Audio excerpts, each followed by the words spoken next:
review. Book 101 is all about the books that I read for the last 40 years. And today I have my special guest. He's a leadership and personal development professor and consultant, plus Wall Street Journal and US Today best-selling author, no other than Mr. Ryan Gottfredson. Wow, what an introduction. Thank you. It's an honor to be here with you. Welcome to Book 101, Mr. Ryan. And can you please introduce more about yourself? For sure. So as mentioned, I'm a leadership professor at California State University, Fullerton. So if you're not familiar with Cal State Fullerton, we actually have the second largest business school in the United States. And I'm fortunate to be a part of that. I teach and do research on leadership. And then I take the ideas that I do research around and I apply them into a business context where I do consulting and I help organizations all over the world to develop their leaders and employees. And part of that journey is writing books as a way to get my ideas out into the world. Mr. Ryan Gottfredson, thank you so much for sharing your knowledge to the world. And we are hoping for more and more empowering books like this to come. So let's talk about your becoming better. Can you tell us about it? Yeah, the basic premise of the book is that most people actually really don't know how to develop themselves. So, one of the basic ideas is that we have two different sides of ourselves. One side of ourselves is what I call our doing side. And this is our level of talent, knowledge, skills, and abilities. And this is what we primarily focus on when we try to improve ourselves. I mean, think about our education systems, our athletic programs, our organizational development efforts largely focus on improving our knowledge and our skills. And not that that's bad, but what I find is that it's only incrementally helpful. But there's another side of ourselves that if we focus on it, it could be transformationally helpful. And that side, it's not our doing side, it's what I call our being side. And our being side is more closely akin to our character, our mindset, our psyche, our consciousness, our emotional regulation. And ultimately, it's the quality of our internal operating system. And so, what I've learned is that if we could focus on elevating along our being side, we can transform who we are. We could transformationally become better. And so, this book is all about introducing ourselves to what our being side is, to be able to evaluate our altitude along our being side, and then how do we elevate along our being side to become transformationally better. Indeed, people, let's focus. Focus is one of the key to success. How do you define personal transformation scientifically versus how it commonly understood? Yeah, I think as mentioned, most people kind of understand personal development as improving our knowledge and skills, right? Oftentimes, when we want to improve, we go get degrees or certificates or things like that. But ultimately, if we really want to transformationally become better, we've got to take it a different path and we've got to focus on our internal operating system, how we're wired to process and operate in our world. So, for example, Daniel, let me ask you a question. How would you say most people respond to constructive criticism? They get what? They get mad. They get mad, they get defensive, right? Yes, This is defensive. this is an emotional knee-jerk reaction that is designed to protect ourselves because our body interprets this as an attack. But that's not the only way that our body can interpret constructive criticism. We can see and make meaning of constructive criticism as an opportunity to learn and grow. And when we can make meaning of it in that way, we have a wider window of tolerance and we create space to kind of sit with these ideas. Doesn't mean we have to agree with them, but we create that space where we're not emotionally reactive and we put ourselves in a cognitive and emotional space where we can leverage that constructive criticism to learn, grow, and improve. And so that's an example to suggest look, it doesn't take more knowledge and more skills to take in this constructive criticism. It actually takes a refinement of our body's internal operating system so that we aren't this reactive individual and instead we're an intentionally responsive individual. Totally agree with you, Mr. Ryan. So, what was the most surprising scientific discovery you encountered while researching this book? Well, I think the thing that I found most fascinating is that when we're talking about improving along our being side, what we're really talking about at our foundational level is our body's nervous system. And because and one of the things that I think is really fascinating about this is what we've learned is that the more trauma one has experienced in their life, the more their body becomes wired for self-protection. And while that self-protection may feel right and may feel good because it protects us from feeling uncomfortable, from looking bad, from feeling exposed, ultimately at the end of the day, those self-protective tendencies generally hold us back from learning, growing, and creating greater value in our world. So what's been fascinating to learn is that the more one experiences trauma, the more their body's nervous system becomes wired for self-protection. And the moral of this story, and to me it's a really beautiful moral, is that if we want to elevate along our being side at a foundational level, we actually need to focus on healing our minds, our bodies, and our hearts. And the more that we can heal from the trauma, the struggles that we've had in the past, then the more we're able to be a light to the world around us. Mr. Ryan, let's talk about the science behind transformation. Can you explain the key of neuroscientific principles that make personal transformation possible? Yeah. So one of the things, and here's what's interesting: we have more neuroscience research published in the last 10 years than all of time before that. The technologies have been advancing at the rate where now we're doing a lot of neuroscience research. So this really is kind of the cutting edge of personal development. And one of the things that we've learned is that in our brain, we have three brain networks. And these networks are responsible for how we process our world. They're called the salience network, which is our home of our emotions.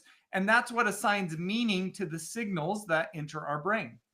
Then we have a default mode network. The default mode network is responsible for our non-conscious processing. And then we have a central executive network, and that network is responsible for our conscious processing. And what we've learned is that when these three brain networks are healthy, they work effectively together. And when they work effectively together, it allows us to see safe things as being safe and dangerous things as being dangerous. But when we experience trauma or we experience an environment that is maybe high pressure or high stress, those types of things can disrupt how these three brain regions work together. And in fact, they may become imbalanced in how they work together. So, for example, somebody who's more hyper vigilant, their salience network becomes overly strong and their default mode can't regulate it. Or the opposite is dissociation, where the default mode network overregulates our emotional salience network. And so most of us have some tendencies either towards hypervigilance or dissociation. And so when we understand this, it helps us to understand, look, if we want to better process and navigate our world, we've got to do some things to better heal these brain networks and how they work effectively how they work together so that they can work together as a team as opposed to fight each other. Interesting indeed, Mr. Ryan. Very well said. Beautifully articulated. How does neuroplasticity play in a role in the process of becoming better? Yeah, what's great about understanding this is that it's really about neural connections that connect these brain regions. And our neural connections are things that we can change, we can improve, and we could work on. Our neural connections are a lot like our muscles. The more we use them, the stronger they become. And so what that means is if we've got some deficiencies going on as it relates to these neural connections in our brain, then once we could kind of understand that and learn about it, then it puts us in a position to be able to do something about it. So, one of the ways that I do this with the organizations and the leaders that I work with is I focus specifically on mindsets. And mindsets are at a foundational level these neural connections that impact how we see and make meaning of our world. So, I'm assuming many listeners have probably heard of the difference between fixed and growth mindsets. And these are mindsets that when we could learn about them, when we could determine whether we have more of a fixed mindset or a growth mindset, then we can engage in activities to be able to upgrade our mindset. So I found, and I've got to actually have a free assessment on my website at ryangottfredson.com. You can take this assessment to gauge the quality of your mindsets across 4 different sets of mindsets. And what I find is that I've had 50,000 people take this mindset assessment, and across the leaders that I work with, 60% of leaders have a fixed mindset. Now, I don't think all leaders believe that they have a fixed mindset, but that's what we find. And so once a leader can learn if they have a fixed mindset, that they have a fixed mindset, then we can engage in some developmental practices to help them strengthen their growth mindset neural connections. Indeed. Totally agree with you, Mr. Ryan. What role do genetics versus environment play in a personal transformation according to the latest research? Yeah, what's really interesting about this is that these neural connections and their functionality with these different brain networks is generally more of a factor of nurture as opposed to nature. So what we do know is the experiences that we have in life play a significant role in the health of these neural connections.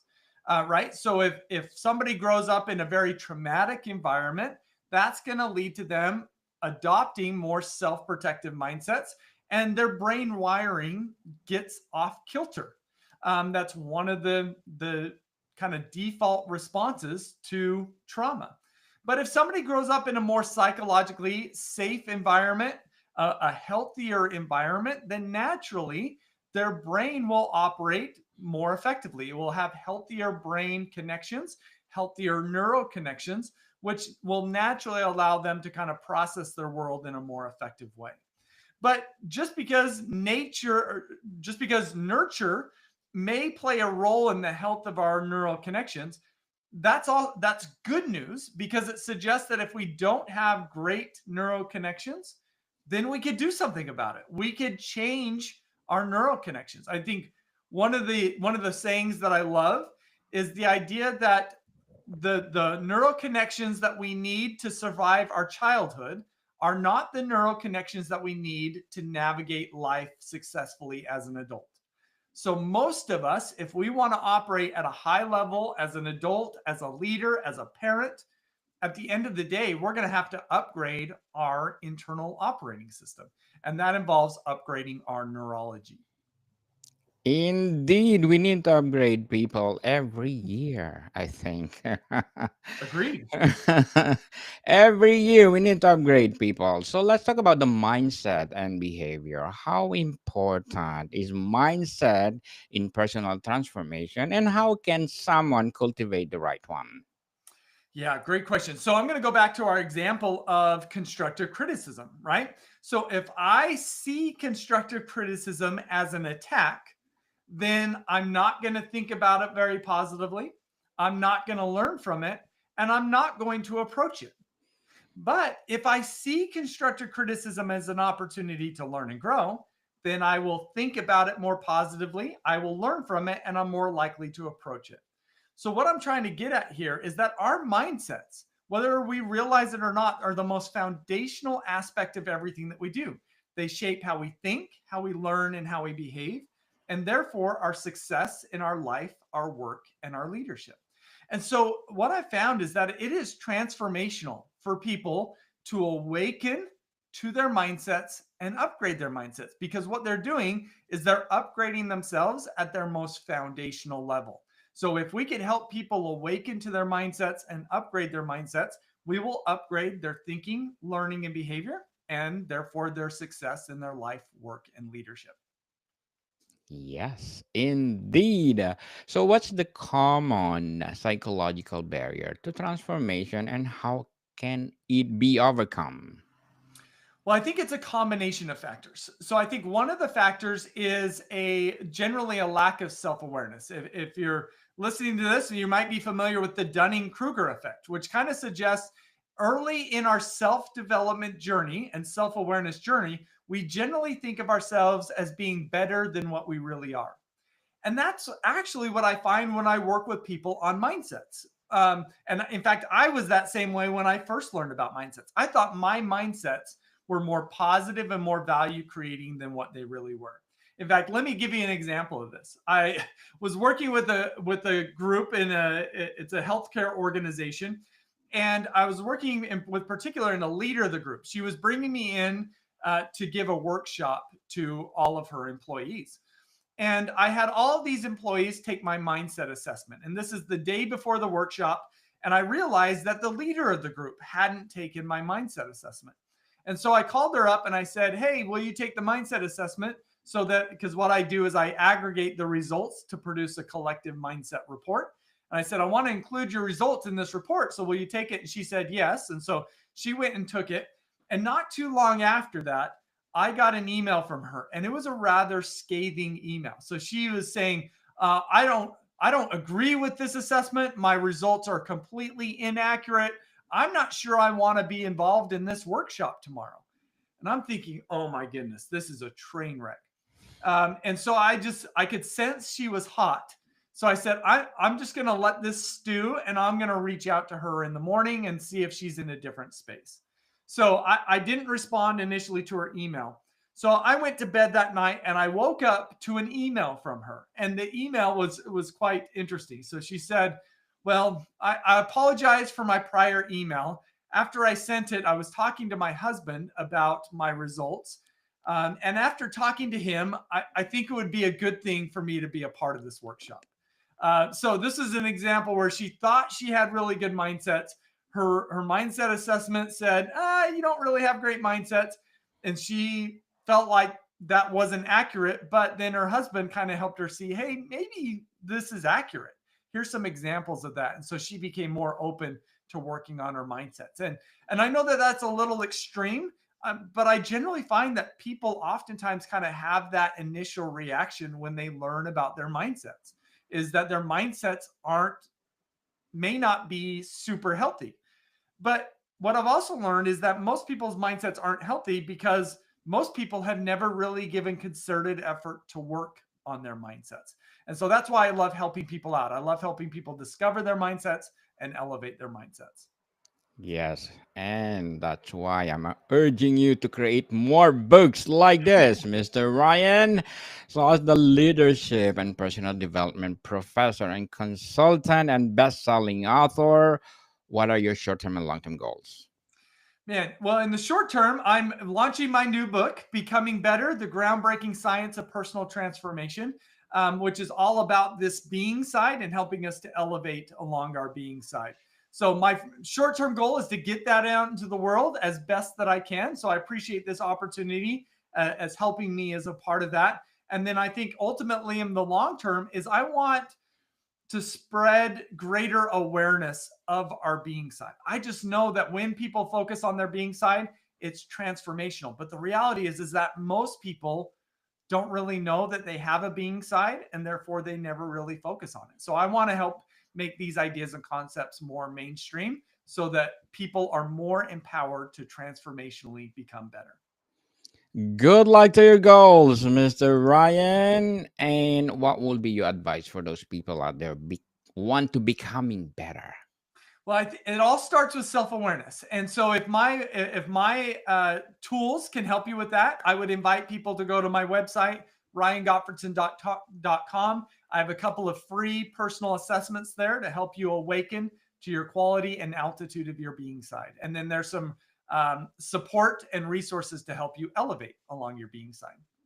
Indeed, people, it's time to becoming better. And thank you for your advice, Mr. Ryan. So, what's the biggest myth about personal transformation that your book debunks? Well, the biggest myth is that most people feel like to get better, they have to work harder. And they have to double down. And what I've learned is that just generally doesn't work, because generally when we're working harder at something, we're focused on improving on our doing side. So this book introduces a completely different strategy for personal development than what we're used to, but it's a strategy where we're going to see a bigger bang for our investment. So I hope that as people pick up this book, read it, that that's the experience that they have. Yes, people, read it. Mr. Ryan, before we wrap up our discussion for today, I'm inviting you to please do listen to my other podcast, people.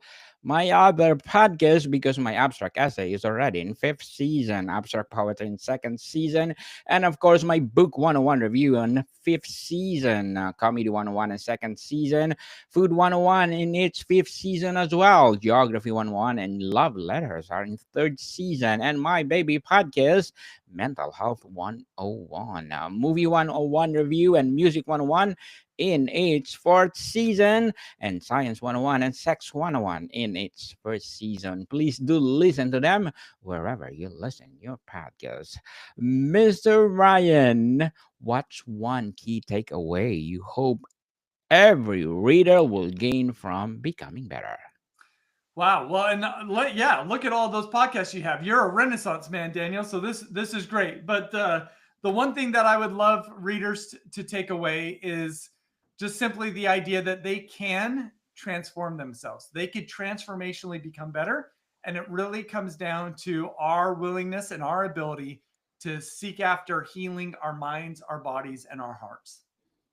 Indeed, people, amazing and great, empowering book, Becoming Better. Thank you so much for sharing your knowledge to the world, Mr. Ryan. And can you please invite our listeners to support your upcoming book?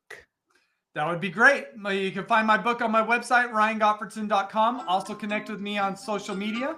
Would love to connect with you there. Yes, people, let's support Mr. Ryan, because if you support him more and more and more, empowering books like this to come. So, Mr. Ryan, thank you so much for your time. Thanks for having me. More to come, people. See you soon.